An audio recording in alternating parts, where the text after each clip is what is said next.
광주의 한 사립고에서 일어난 시험지 해킹 사건으로 가장 충격을 받은 건 동급생들일 텐데요.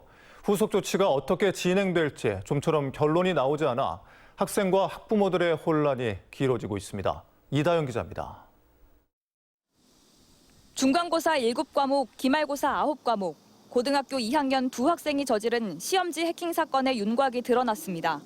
수사 상황과 더불어 주목받는 건 같은 학년 학생들의 1학기 성적이 어떻게 되느냐는 겁니다. 부정행위자들의 성적만 0점 처리될 수도 있고 모두가 재시험을 볼 수도 있습니다.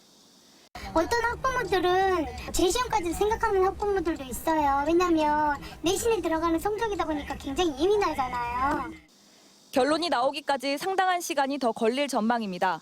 광주시 교육청의 매뉴얼에 따르면 학교는 평가와 관련한 사안이 발생하면 교장을 위원장으로 하는 학업성적관리위원회를 열게 되어 있습니다.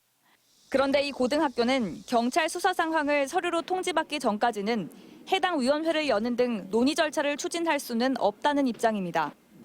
학교 관계자 측은 수사로 확인된 사실관계를 공식적으로 전달받아야 그 내용을 토대로 의사결정을 내릴 수 있다고 설명했습니다. 문제는 경찰 수사가 당장 마무리되기는 어렵다는 점입니다.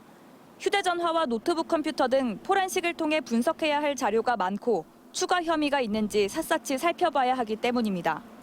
시교육청은 학교 측이 결정해야 하는 사안이라며 손을 놓고 있습니다. 지금 이 시기에 학교는 학생들이 좀 불안에 떨지 않게끔 시험에 대한 공정성과 신속성을 좀 발휘해서 이 사안을 처리하는 게 맞다고 생각합니다. 이 학교에서 부정행위 의혹이 처음 제기된 건 열흘쯤 전인 지난 18일. 시험이 공정하게 치러졌을 거라고 믿었던 학생과 학부모들은 시험 부정에 대한 향후 조치가 어떻게 내려질지 초조하고 답답한 하루하루를 보내고 있습니다. MBC 뉴스 이다연입니다.